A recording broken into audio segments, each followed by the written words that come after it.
What would you do if you got in from a night out with a friend, went to bed, and all of a sudden their hand went under the covers and started touching you?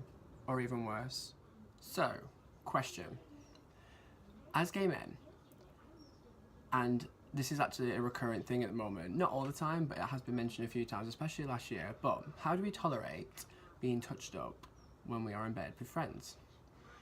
It seems to me this is a common thing, and it is overlooked and not really discussed. It's paved over with the whole "I was drunk, I don't remember, you were coming on to me all night," like kind of asking for it, etc.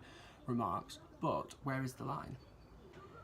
In total, I had at least 3 people last year just mention off the cuff in random conversation that they disclosed that they were fondled whilst they were asleep, either drunk or asleep. So I don't know, 2 of which were in my own bed in this house, and another somewhere else. So I do have history with this. When I was younger, this happened to me a few times with friends. It was kind of like a little bit different atmosphere, different environment, different setting.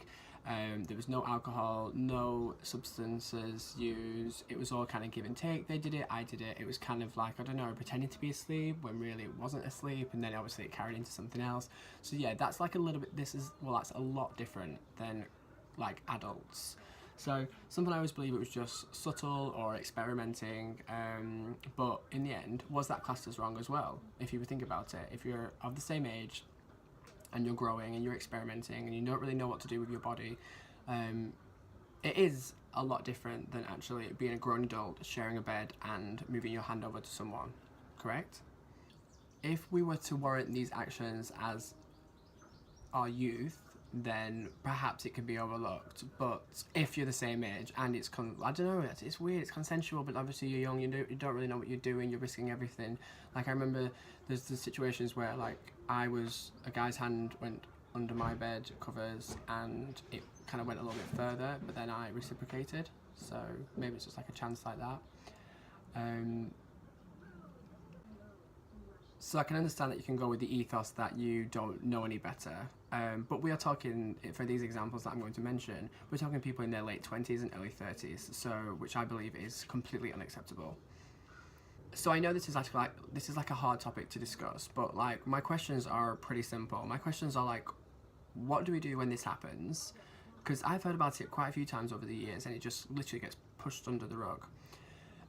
Do we report it to the police? Do we go to the person directly? How do we treat the individual afterwards? Because for one of these cases, it happened to one of my close friends, and I did mention it in front of him and the victim, my friend, and he just literally brushed it off. He was like, "Oh, I was drunk," and things like that. But for which made me dislike the guy even more, and I literally just like stopped talking to him altogether. It's funny because the person in question did actually message me yesterday and say like, "I hope you had a new year. I'm not really entirely sure why we fell out in the first place, but I mean, I am not at liberty to say the reason to him. I don't believe, because it involves my friend. So if my friend can, but I don't know. It's really weird. Like I am not opinionated. I am not confrontational, so I would probably say it, but in the matter of respecting my friend, I wouldn't mention it again because it's quite heart-wrenching and quite hard stuff as well. What's even frightening is that the guy in question who did this to my friend had done it before to 2 other guys. So it's the age-old story of going out, getting drunk, sharing the bed, and then obviously your hand goes a little bit wandering. But it's not acceptable. It's really not. Another question is the level of groping. So ideally, I don't really like sharing beds with friends at all. I barely like sharing a bed with partners because I have something that's known as sexomnia. I do have it. It's where literally you are unaware of what you do when you're in bed in terms of like do a sexual act. I know it sounds completely crazy, but it actually is a thing.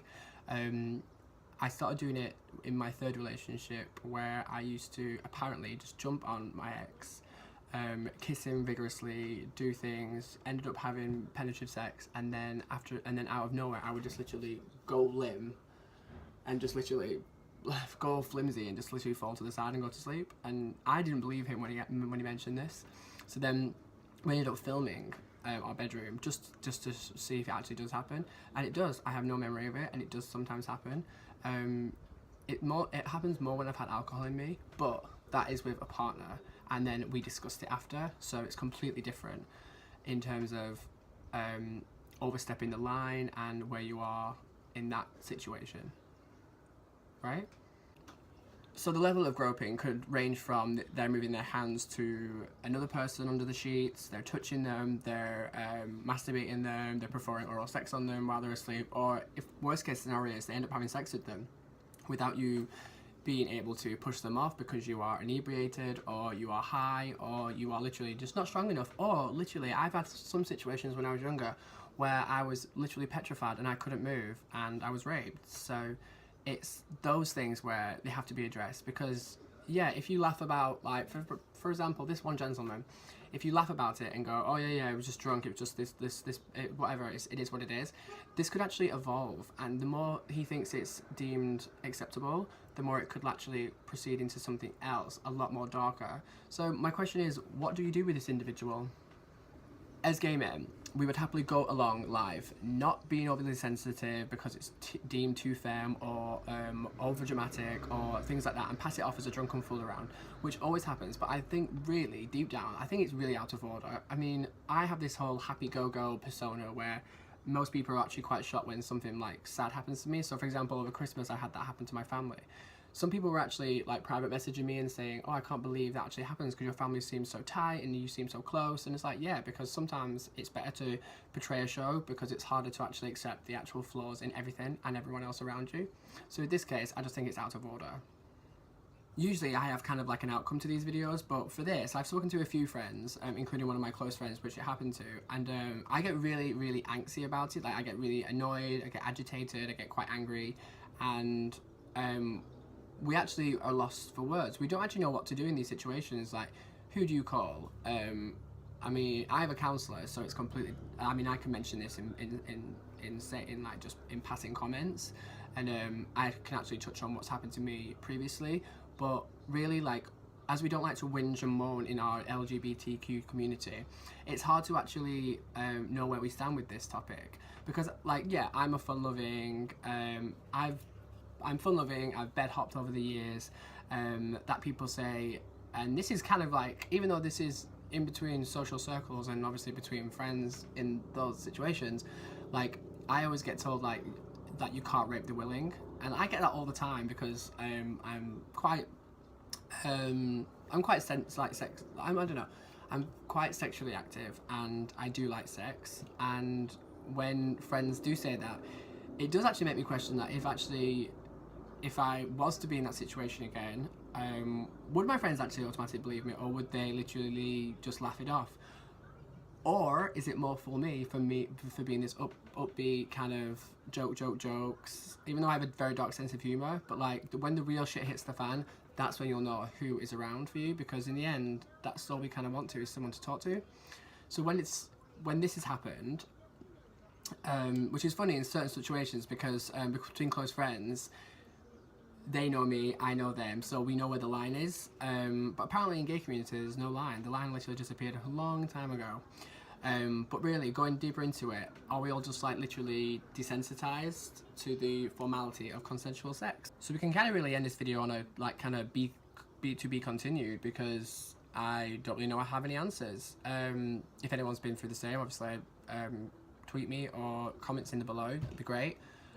Just to discuss it further, because are we actually desensitized to it all, and how far, and what do we do in these certain situations? Because at the moment, I just get really, really annoyed that people think they can get away with it. When you're younger, in between the ages of what, 10 and 15, or 10, yeah, I think even lower than that, it's just consensual because you don't know what any better, and if it's between the same ages and things, then I don't know. But now that we're all like adults, you should definitely not be doing this at all, and that's what really, really infuriates me. So yeah, stay safe everyone.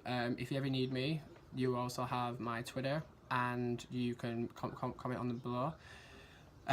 If you, yeah, just let's just stay strong and always still speak about it, because the less we say, the less you say, the more you know.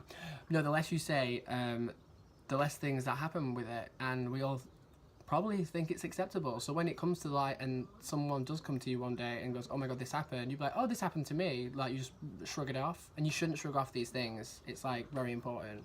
So yeah, keep vigilant, guys, and be careful. Okay.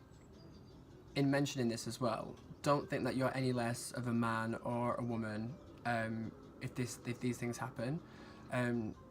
Really think about it, really like digest it, really process it. Don't do anything stupid, because you don't know how many people have actually gone through this. I know hundreds of people that this has happened to. So if we're strength in numbers, and if we're vigilant and a little bit more aware, obviously we can't help it if people get a little bit drunk and they do the whole touching thing, but I really think you should address it there and then in the morning if you can remember it. I mean, it's quite lucky that my friend could actually remember it, so then we discussed it, and I'm quite confrontational, he's not, so it obviously balances out sometimes. But yeah, don't be ashamed of it if it happens. Try and reach out to someone, speak to someone immediately, and I'm talking about all ages as well, so just literally be strong, and remember, it sounds kind of cliche, but it does get better, and the more you talk about it, the better it gets. So if you like the video, if you subscribe, click subscribe, and if you want to do anything in the below comments, do it in the comment sections below, okay? So, mwah, take care.